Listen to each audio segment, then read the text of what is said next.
Hello and welcome to Podcast.init, the podcast about Python and the people who make it great.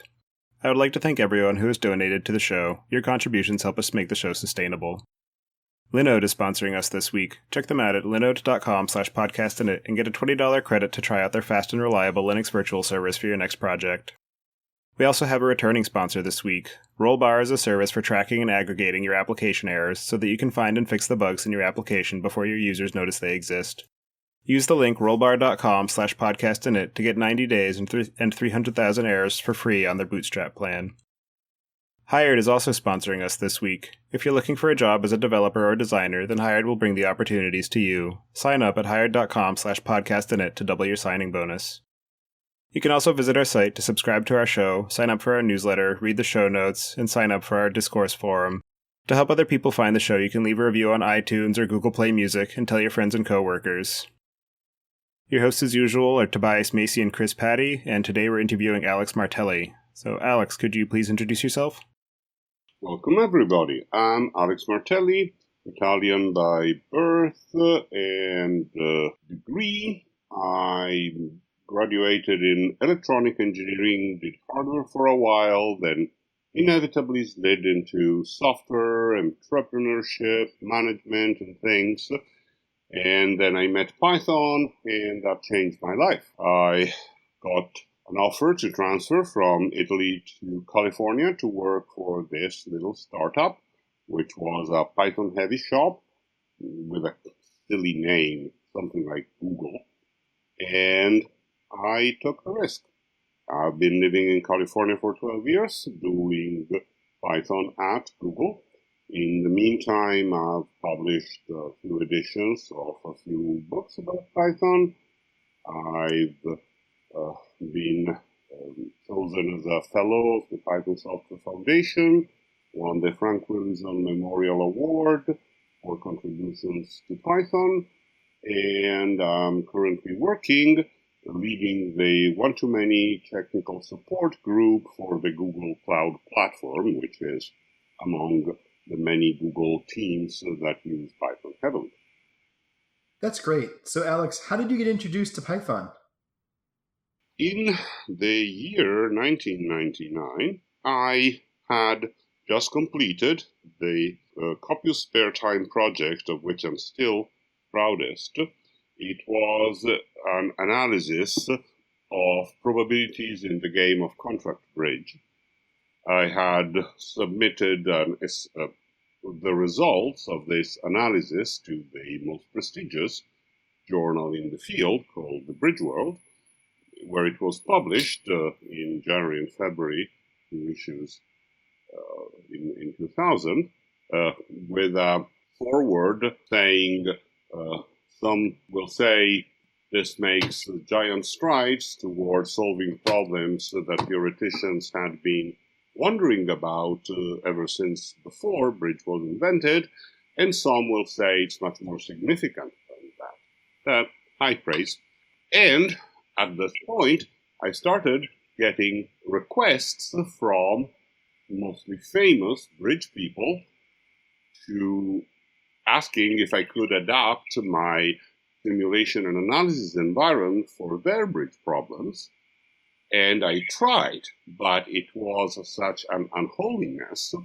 It contained bits and pieces in Perl, but at the time my favorite language, C++, assembly code, because some parts needed to run really fast, Visual Basic, because they did need some kind of visual front end, Modular 3. Okay, let's stop listing because it was a mess. Anytime I changed a comma somewhere, something broke elsewhere.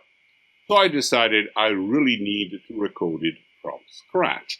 A well-known trap which all software developers are prone to. Joel Spolsky highlighted that pretty well. It's a well-known anti-pattern. Nevertheless, given how fragile the whole thing was, I absolutely needed to. So I looked into some of the many languages I'd known and loved, from Scheme to Common Lisp, from Oberon to Modular 3, and couldn't find one that would give me easy access to things. And I was moaning about that to a colleague when said colleague said, "Oh, you should try this new Python language that seems to be really great." And I was like, "Oh, come on. The last thing I need is to add yet one more language to the mix. I need to simplify." "Well, you could recode everything in Python." "Yeah, right." Unfortunately, well, fortunately rather, I had a high respect for this guy. So eventually, when he got the first published book in Python, and before even opening it, loaned it to me so I could get how strong the language was, I gave it a try. The book was not that good, but the language seemed interesting. So having accidentally a long weekend available, I decided, let me try out the language and see how well I understand it. And since I'm at it, let me also write my first ever web application. That was at the time of CGI. I'd never written one before, but hey, if learning one thing is fun, learning two must be better, and three better still. So I started on Friday night, thinking by Sunday my wife and kids will be back, and I'll see how far along I've gotten. Of course, I'm not gonna finish the application, but hey, at least I have an idea about this new language and this newfangled web thingy, whether either or both of them are worth it. By Saturday night, I had completed all the website doing bridge computations that I wanted in Python, in CGI, and I had to start wondering, now what? Oh, wait, this is only an English site, and a lot of my the requests for using my stuff come from Italy, where I'm from, and France. I've got some roots in France as well. So I want to do English and Italian and French. I think I've read that templating is the right way to go to do a multi-language website.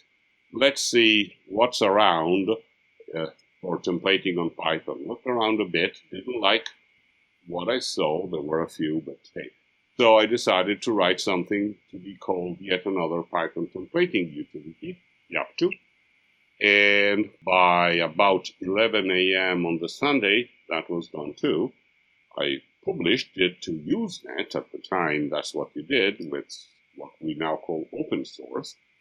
The term hadn't been invented yet. We're talking about the 90s, remember? And that was appreciated. There was a guy who was busy rewriting the website for the University of Berkeley Computer Science Department, who had already decided to go with this newfangled Python thing and was looking for a templating utility, found mine, decided it was good enough to start, offered some patches, and that's how I made friends with Peter Norvig, best known as the author of the best-selling books on artificial intelligence and the director of research at Google, all through Python and this Yap2 thing. By that time, I was obviously captured. But that's not what we were using at work. We were a C++ shop with some Fortran and starting to experiment with Visual Basic and C#. So I slyly introduced Python among the cracks of those various languages, but I wasn't happy. I started trying to pay forward all the wonders that were Python by posting on Usenet. In a few months, a guy who would later go on to found the Python Software Foundation and is now my co-author in the third edition of Python in a Nutshell, tagged me the Martelli bot into the volume of my contributions and their mostly correct nature. On that basis, I contacted O'Reilly asking if I could write Python in a nutshell, and they said I'd have to do the Python cookbook first, but when that was done, I finally got to write the medicine, and the rest is history. Well, that is quite an illustrious history you have there. That was a surprise appearance by Peter Norvig. I didn't realize that you had that connection. That's how we made friends. Later, when I interviewed at Google, it was my lunchtime non-interview, taking me away from the heavy in technical levels that you're supposed to, if you have a friend there, to just make small conversation. It was even more technical than my interviews in the morning and afternoon, of course. Peter and I are kind of geeks.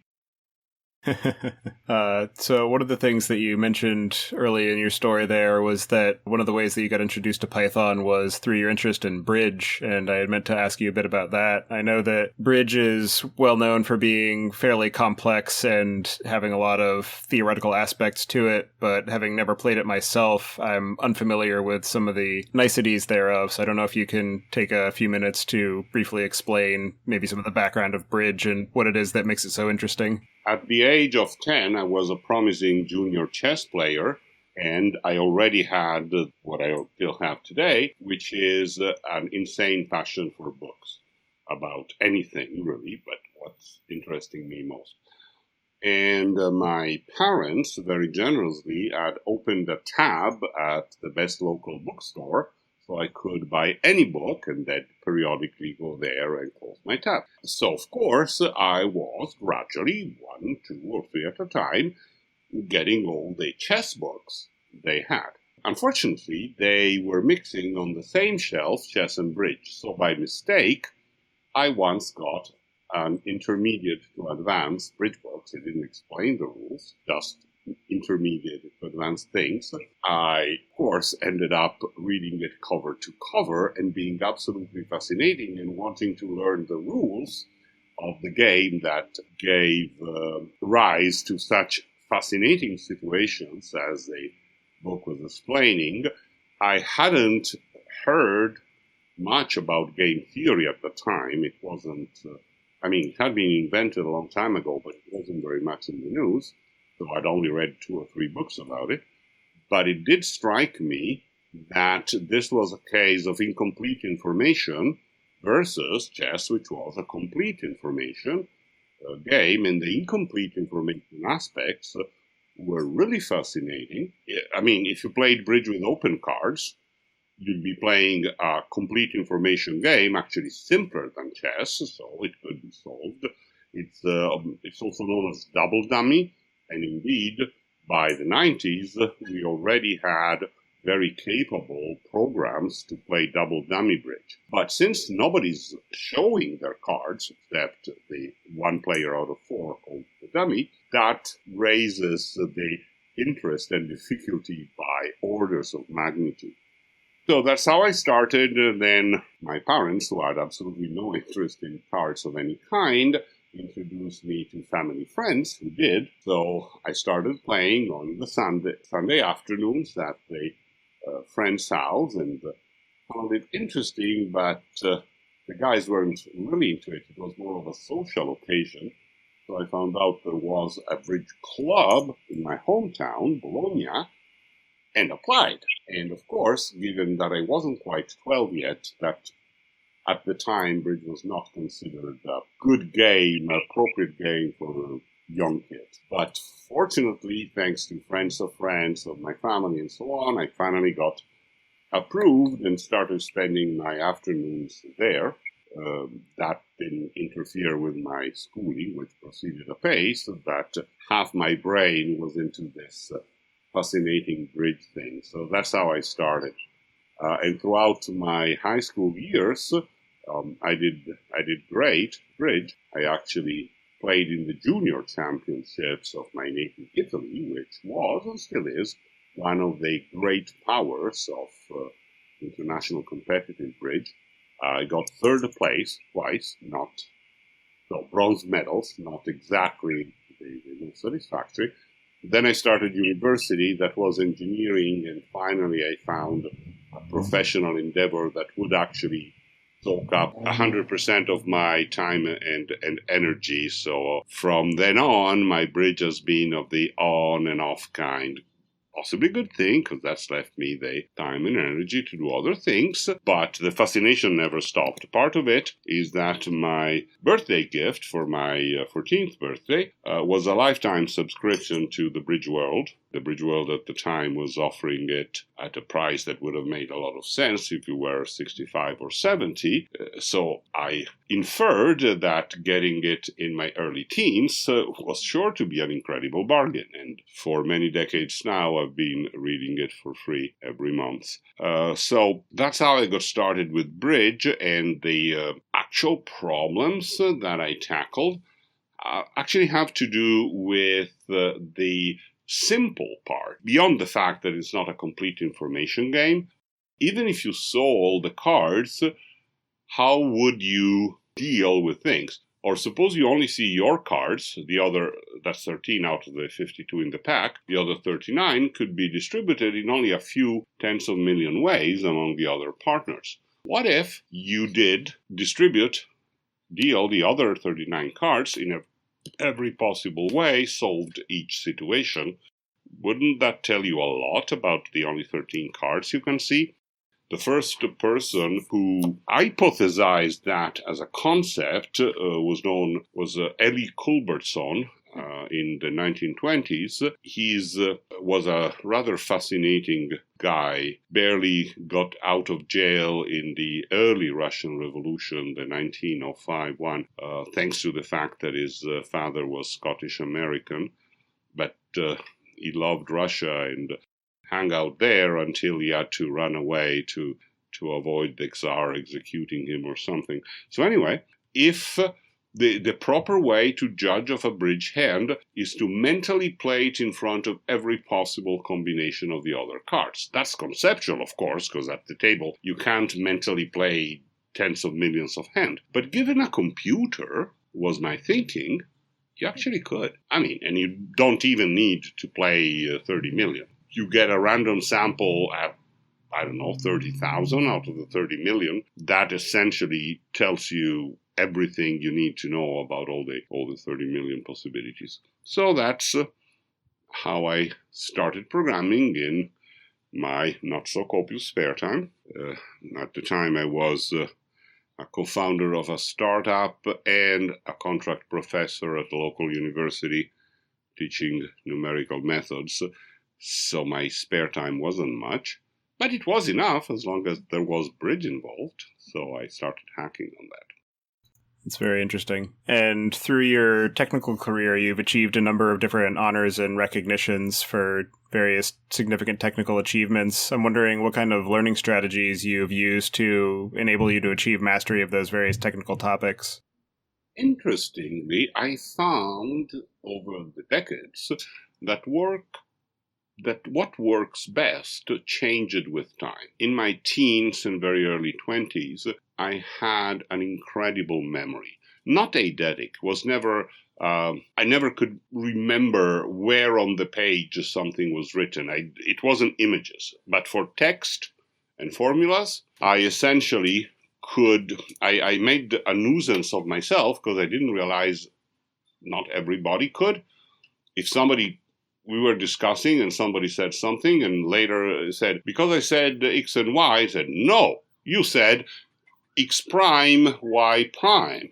The exact words that said, and that made a nuisance of myself, thinking they were trying to somehow lie to me, which was silly. So it was so easy to memorize stuff. That was zero effort. What I didn't have was the way to root whatever I'd just memorized off the page in real world experience, because I didn't have enough, or any actually as a younger kid. So that's despite the perfection of the memory, it's very shallow learning. I mean, you can memorize a poem, but if the poem talks about emotions, experiences you've never had, that's pretty meaningless. I mean, you have the words, but you don't have anything of what's real in the poem. And the same goes for, say, a programming language. Yes, you may know all of the rules of the programming language, but if you've never actually programmed to solve a real-world problem, that knowledge is sterile, just knowing all the words of a poem without understanding any of the feelings, emotions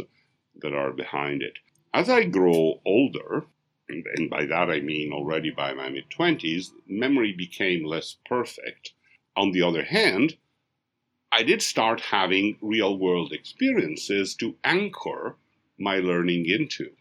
So it wasn't about memorizing 2 pages worth of tables of formulas and things. It was getting reasonably familiar with them and then tying them to something in the real world.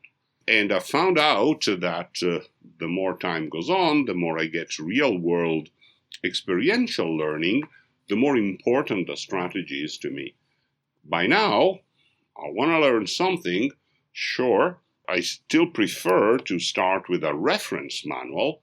Now, most tutorials are written assuming you're a moron, which I'm not yet. I will eventually if I get old enough, I guess, but not yet.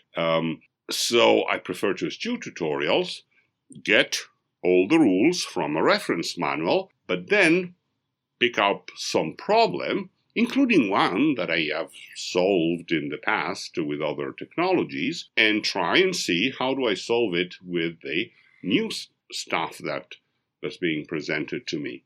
Once I've actually used some technology, some approach, some tool for some real world application, my learning is better rooted. So I can go on that way. I think that's unique to me, but for many people, I believe that will be the case. If you just learn things by memorizing in the abstract, yeah, if you've got a good memory, you'll have that thing available for recall. But it's so much easier to check out a page in a book or a web page for all those formulas and rules.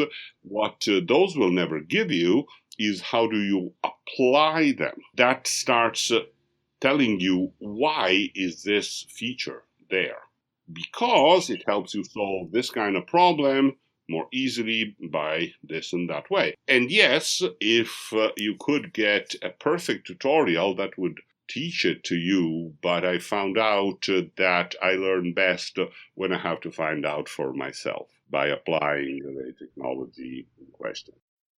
Yeah, as I've gotten more experience in various technologies, I've definitely found that the way that I approach learning has evolved because, like you said, when you first start off, you need to get a baseline understanding of some of the various fundamentals, but once you've committed that to your sort of baseline understanding of the topic, then you have a lot more scaffolding to build from, so you don't necessarily need to go to that level, and you can start straight with from the API documentation and have a better understanding of what's actually happening under the covers just intuitively because you've built it yourself or dug into it in other libraries or languages.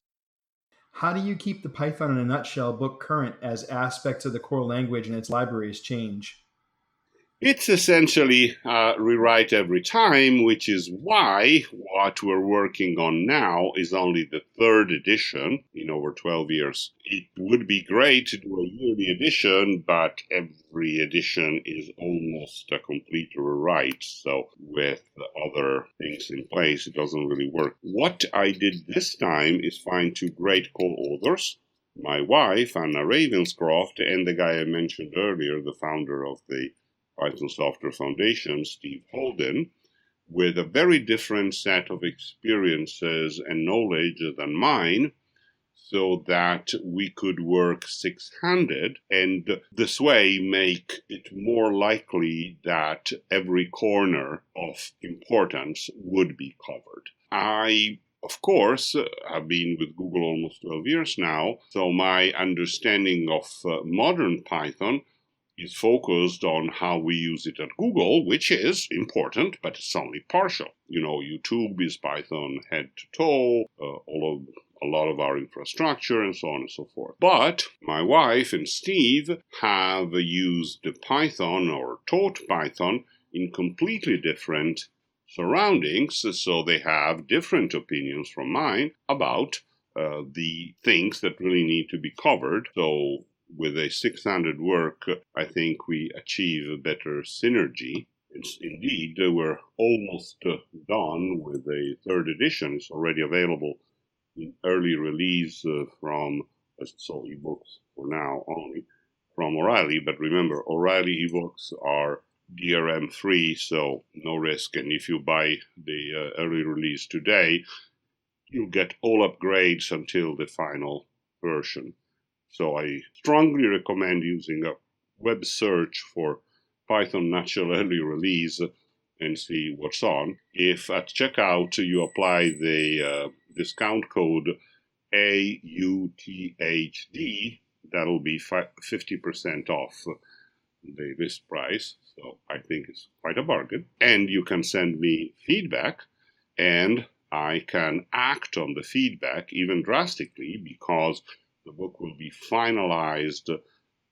We've actually just got to the definitive deadline. It's 12th day, January 6th, known in my native Italy as La Befana, but a day to receive gifts as is 12th night.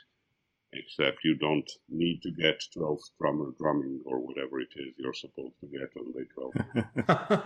And one of the things that you're well known for is your prolific contributions to Stack Overflow, particularly on topics pertaining to Python. And I'm wondering if that was a specific goal that you had set for yourself, or if it's just something that happened organically as you learned things and decided to just try and contribute back. I'd say more the latter. I had been in my Python career, I had been best known as the Martelli bot, being incredibly helpful on the Usenet group and mailing list Complang Python. Unfortunately, Usenet has been essentially completely taken over by spam, so hanging out there became totally unproductive. When Joel Spolsky came to visit Google and explain his new project, which he was about to launch, called Stack Overflow, I thought, assuming there's any interest there in Python, I could go back to the kind of fun I was having helping people on Complang Python back in the glory days of Usenet. So I signed up and started answering questions, and it just grew organically from there. At one point, my wife, despite being a Python fanatic herself, commented that we weren't doing anything outside of my workday anymore, because every minute of my time was going into posting on Stack Overflow. I said, well, it's kind of fun, but I can drop it any time. And she did typical wifely things, that is, challenged me. So, okay, so drop it now. And I did. Took a year off, and yes, I survived, and I did other things. We did like going to theater and other stuff we enjoy. Then, within Google, I got an offer to lead a team which is known as the one-to-many tech support for the Cloud Google platform. And it so happens that Stack Overflow is one of our main channels. So if I can ever get any cycle at work free from the leading and organizing aspect of the work, I'm actually getting to use work time to answer, as long as it's relevant to cloud, answer questions on Stack Overflow. So that's the happy ending. Well, not an ending really, but the happy state of things. Actually, in the last few months, I've been kind of very busy growing the team and mentoring people and so on. But I do plan to go back to Stack Overflow and do, I don't know, maybe 3/4 of my time on cloud issues, 1/4 on Python issues, something like that, and go back to the sheer joy of helping people, which is the main reason, the only real reason I've always been doing this kind of thing. And when you're answering those Stack Overflow questions, do you usually already know the answer going into it? Or is it something that you typically have to sort of treat it as a learning opportunity and go out and find and figure out the answer before you post back? Both situations happen. When Python is concerned, I would say I probably think I know the answer 80% of the time. It's still worth checking often, but and then there's that fraction of the time where I've never actually asked myself that question and I need to experiment a bit. For cloud, it's such a broader issue that it's more like 50-50. I don't know the answer anymore, possibly less than 50% of the time. So the other 50% of the time is definitely a learning opportunity. And being embedded in the tech support teams means that the sheer experimentation is not the only way I have to learn things. I often get the opportunity to just ask a lot of the people I'm sitting close to, which are the support geniuses of Google Cloud Platform, and then we're back to the 80% chance that they will know offhand and be able to give me a solution in 5 minutes without needing to research it. And if they don't know either, that's the most interesting part where we want to find out. Their time is mostly spent supporting premium customers who pay for support contracts. But, of course, if somebody else out in Stack Overflow land is having the problem, likelihood is that some premium customer will come up with the same problem sooner or later. So finding out how things are and how you solve the problem is a good investment of time anyway. And what are some of the most difficult Python questions that you've been faced with on Stack Overflow? Actually, not the important ones. Difficulty in Python, more often than not, by a big deal, comes up with when somebody's trying to do things in complicated ways that may sound natural to them because they come from other technologies, other languages, but are really unnatural and abstruse in Python, which makes them really hard. So more often than not, my natural reaction to getting one of those most hard question is don't do it. It's like the old joke, doctor, it hurts when I do it. Well then, don't do it. That once in a while, even though there's no practical application, a question comes up that resolves into me not being completely familiar with a certain internal deep part.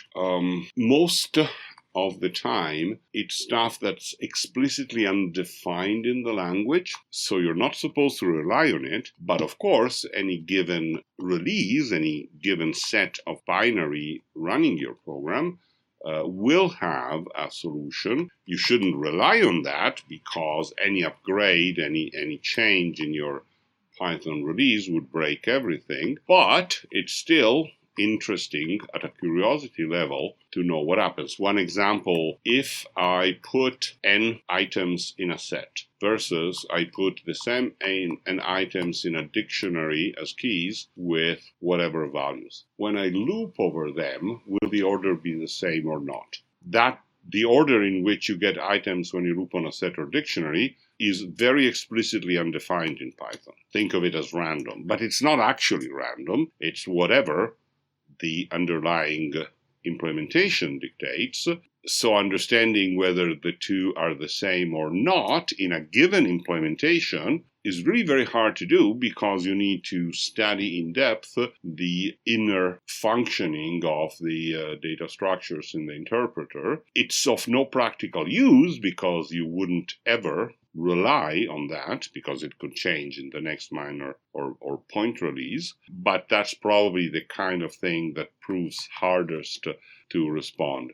And while the common sense me would say, so therefore just don't do it and pay no care, I am enough of a geek that if I get curious enough, I will research the issue and come up with the answer. Whether I post it or not, sometimes common sense Right. I don't. Yeah, particularly in that instance, it's probably best to not give an answer because that'll just tempt them to use that knowledge and dig themselves a deeper hole. We'll work in 351 and then 352 comes out, whoops, it breaks. So Right. And particularly with the hashing algorithms concerned, it would even be different from machine to machine because of the differences in the memory architecture and the actual memory space available. So exactly right. So the difficult questions are the ones that really shouldn't be answered. In Python, there are difficult questions in software development, whether you're using Python or Erlang or anything that have to do with human beings, because that's software development is a task done by a team of human beings. Human beings are so complicated, differently from the programming languages they use, that questions can be extremely difficult and extremely important at the same time. So, in a sense, managing or leading or just working in a team of developers is much more of a challenge than looping over a set. In addition to your prolific posts to Stack Overflow, you've also presented at quite a number of different conferences and events about Python and various subjects having to do with software development. I'm wondering if you have any favorite talks among the bunch. Well, on the cue offered by the end of my previous answer, I can't fail to point out that the best talks are only relatively little about Python or any specific technology. They're mostly about human beings developing software. Maybe my favorite, let's see, there are two I can't really choose between. One has been known as abstraction as leverage, or the Tower of Abstraction. If you use a web search for the video, you can find it under either title. Alex Martelli Abstraction will get you both. And it's about how do you properly design and use layers of abstraction. And people who say they don't are wrong, and I explain why, and so on and so forth. And then there's another one called Permission or Forgiveness, which explores the context and the depth of the famous talk, "It's better to get forgiveness than permission." This is true at many levels, I point out, and it doesn't work in certain situations involving, again, human beings. That's what we're all about. Problem with human beings is that we release 1.0 beta, and there's still plenty of bugs, and upgrades aren't coming, so we have to work around the bugs.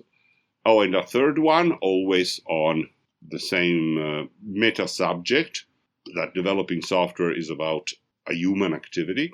Is good enough is good enough. That, I don't know what order I would present these three. You'll find a little Python in each of them because I often presented them at Python conferences, so I needed an excuse. But it's really not the point of either of the three talks. If you want to focus on strictly Python stuff, there's a couple recent ones.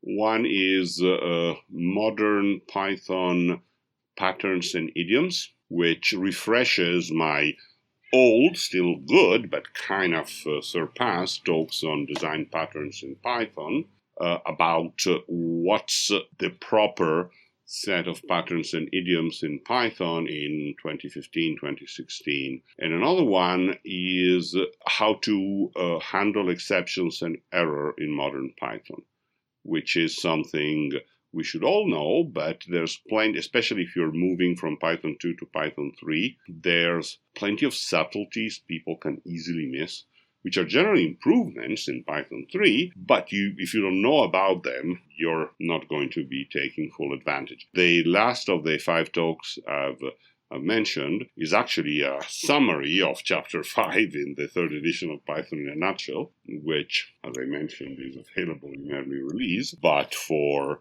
40 minutes of your time, you get the gist of what you should be doing to properly handle exceptions and errors in Python 3 in particular. So the last two are highly technical and near 100% Python. The first 3 are, I think, of more general interest because it's not just Python, it's human beings involved. Yeah, and one of the themes that seems to be fairly common between them and a number of your other talks is the idea of design patterns in idiomatic code. And I'm curious what your thoughts and opinions are on why those are such important topics for developers to understand. And I'm also wondering if you can point out some of your favorite resources on the topic.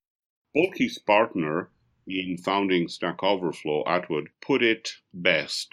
Don't reinvent the wheel unless what you're trying to do is understand how wheels work. The only reason to do your own thinking about a certain situation before researching what patterns have already been published and vetted is because you need to understand deeply the reasons under that patterns, which is a perfectly good motivation. But if what you're trying to do is solve a problem, an application level problem, whenever you can find an appropriate pattern published and vetted and commented on, you are saving yourself mental cycles so that you can apply them to the specific context of the application or infrastructure that you are developing. Let me just give a simple example. One of the modern patterns I mentioned in that talk. Modern patterns emerged in the last few years, tend to be architectural ones, so not specifically Python, because architecture is undergoing a revolution which has very few precedents. It may be the third big or fourth big wave of computing. Instead of programming for a single computer or a known set of computers in a data center, today you should be programming for a cloud of computers that can come and go, servers that you can enrich when you need and you can drop when you don't, and that changes everything. And one of the architectural patterns whereby you can best use this new richness is known as microservices. If you are not familiar with microservices, you haven't studied the vast literature about them, you start with some huge monolithic application, you will eventually need to reinvent microservices for yourself. That's a huge job. It will take you a lot of time and energy, and you may get it wrong because it's not trivial to get it right. Spend a few hours studying what all has been published on the subject, especially a little about how to do them in Python, but it's not really language specific. How do you divide the services? What can they share? As little as possible. How do you make them use each other? How do you test? How do you deploy? How do you upgrade? Blah, blah, blah. All those sort of things. Remember, it's not just development. Development and deployment, that's another relatively new idea, should go hand in hand. The term often used there is DevOps. Do you want to reinvent it from scratch? Well, okay, I understand, but it's like reinventing the wheel. It's been invented. It's out there in many forms with advantages, disadvantages. Why don't you just reuse the work of your predecessors? Remember what Newton wrote? If I can see a bit further, it's because I'm standing on the shoulders of giants. Wouldn't you like to be standing on the shoulders of giants and thereby being able to see even further than them? That's what understanding the state of the art in your discipline, which in software development and deployment is in good part embodied in patterns, not necessarily design patterns. There's a design, architecture, deployment, each has its own set of patterns, will let you stand on the shoulders of giants, which is what you should want to do and see much further and push the state of the art forward. Well said. I don't have anything to add to that. That's definitely, like you said, by not having to reinvent the wheel and having a good understanding of where we've come from and what other people have already established as a recognized way of performing similar tasks definitely alleviates a lot of the cognitive load of creating the specific pieces of the application that are necessary for the business and frees up a lot of critical developer time in the process.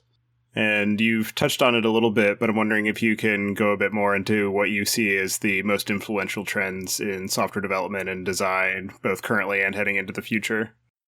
It's a dual-pronged push, which includes cloud and DevOps. Those are the two big keywords you'll find everything under. They work together because part of what cloud gives you, if you use it right, is reduce the trivial parts, trivial but still time-consuming parts of deployment operations work. I mean, maintaining a data center is a highly technical job, but it's also very time-consuming and repetitive.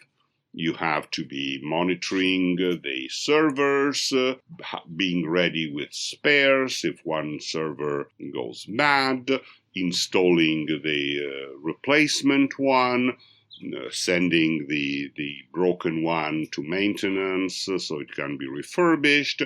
Keep an eye is it time to upgrade the switches for the local networks in my center. There's a lot of operational work that can be automated only in part, and is going to take superb technical people a lot of cycles. Now, when you move to cloud, you're essentially outsourcing all that work to teams at suppliers, such as Google, who have developed hundreds of many years' worth of procedures and methods to automate everything as much as possible on a scale of numbers of servers well beyond what your company's, orders of magnitude beyond what your company needs. So therefore, your operations work can move much closer to your development work, making DevOps not just a slogan, but a reality. The putting together developers and operations, once the drudge work of operations has been removed by offsourcing to good cloud suppliers like Google, is to solve the inherent tension between innovation and stability. To simplify and caricature a bit, what the developer wants is to finish the new feature and launch it, make it available to users. That's core motivation. I want to make users happy by adding this new feature and then the other new feature, and so on. What the operation people want is reliability. They want to avoid customers getting very unhappy by avoiding breakage, which is quite possibly going to come if a feature is launched without all the due proceeding. So where dev and ops meet is in a somewhat unfairly obscure area. It's been along for a long time, but it's finally getting to maturity and fruition, called release engineering. Work needs to proceed so that releases are precise and monitored and launched incrementally. So, for example, a crucial design pattern there is an advanced load balancer, which is able to take in user requests and send, say, 90% of them to the old stable system, and a fraction, say 10%, to the new, should be improved system, and monitor automatically that the performance of the new things is at least as good as that of the old and proven one, and so therefore gradually move all traffic to the new and improved stuff without risking a crash that strands a million travelers forever in 1,000 airports all around the world for days, just to give a very hypothetical example. Hypothetical, we all know. I was a release engineer for over 15 years, so I totally agree with you. And it's interesting talking about how, sort of dovetailing your 2 points, in that modern DevOps culture is kind of in some ways an outgrowth of release engineering, right? Like, in order to...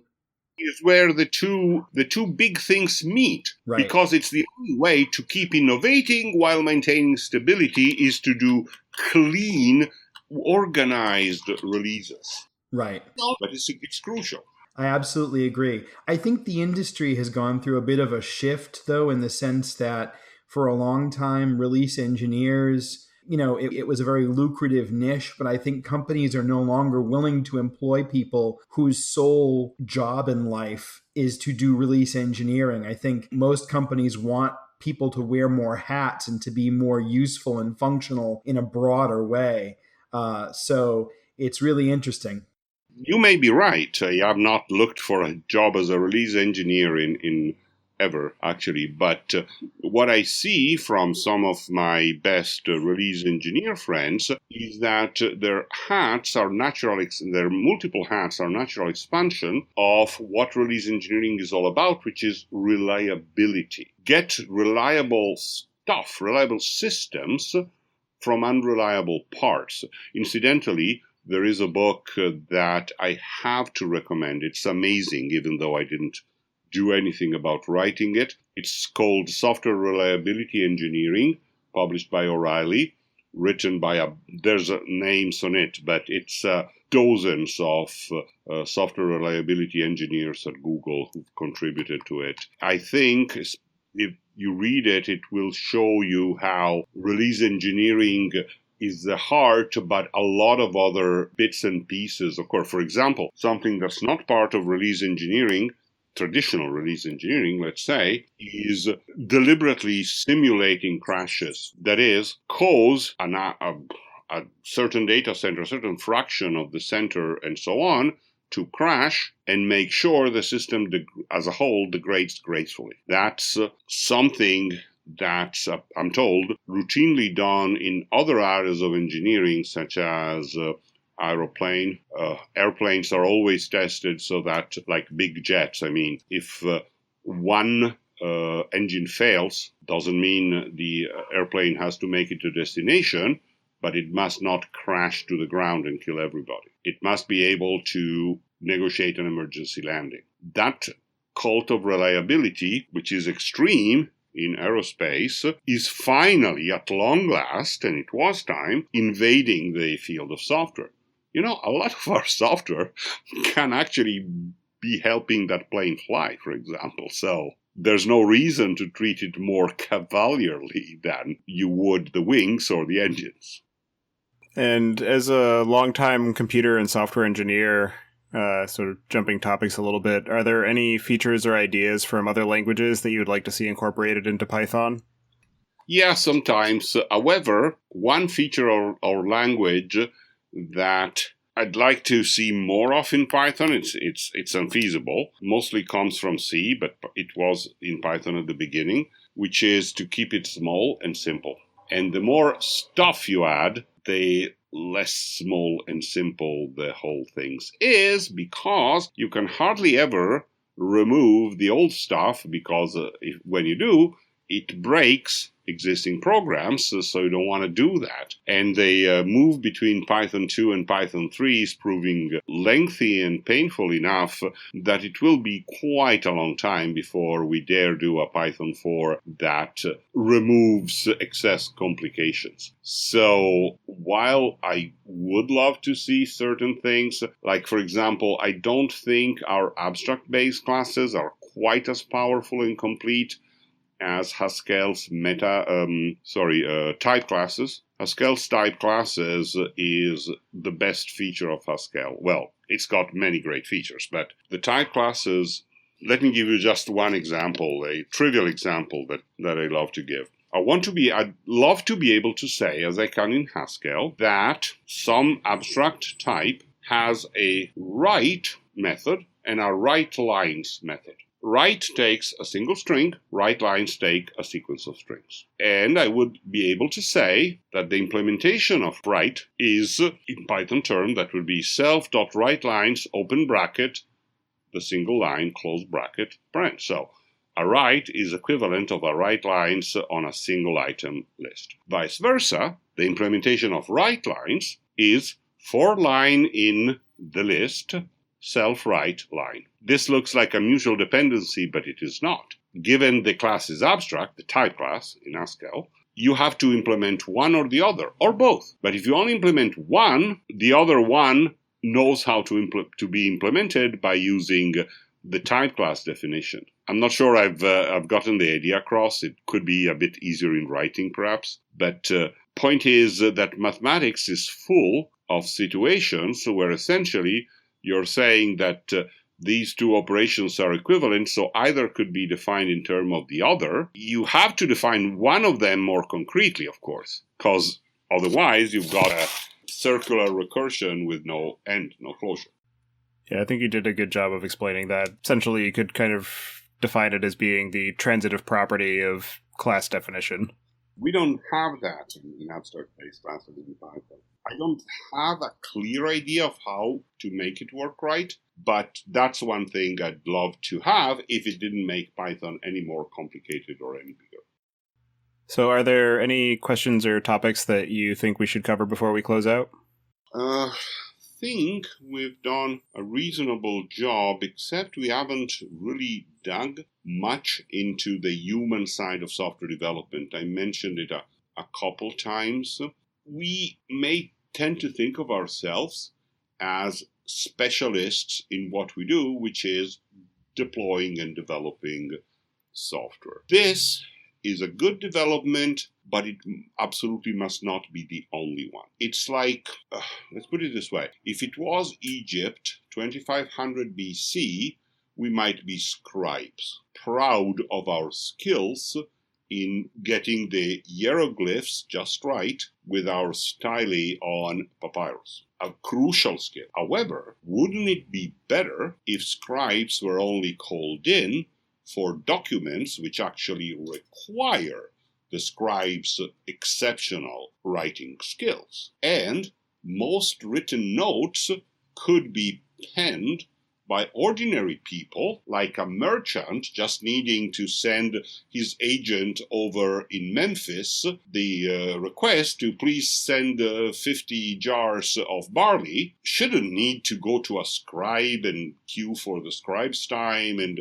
have beautiful hieroglyphs penned on papyrus and so on. They should just have some way of putting this very simple message on a piece of presumably papyrus, given it's Egypt, remember 2500 BC, and put it on a fast camel and have it go to Memphis and get the barley back. That is a caricature, but it's kind of the states where we are and are going. We have highly professional specialists totally focused on doing hopefully great software, and a lot of unmet demand for simpler but crucial bits and pieces of software, and people who are not programmers, but they may be excellent accountants, archivists, office managers, who really need something that works, but there's a queue of 3 years to get a request in front of the IT department, if you're lucky. The connection we're missing is that without any diminution of the professionality and the great skills that go into full-time software development and deployment, we really should be doing more to empower people with different professionalities, whether they're medical doctors or, as I said, office managers or store clerks or anything, to do simpler but effective pieces of software meeting their own needs. That dream started at least 50 years ago. It's never been made reality in the right way. I don't have a solution to this, but I think we should never forget the problem.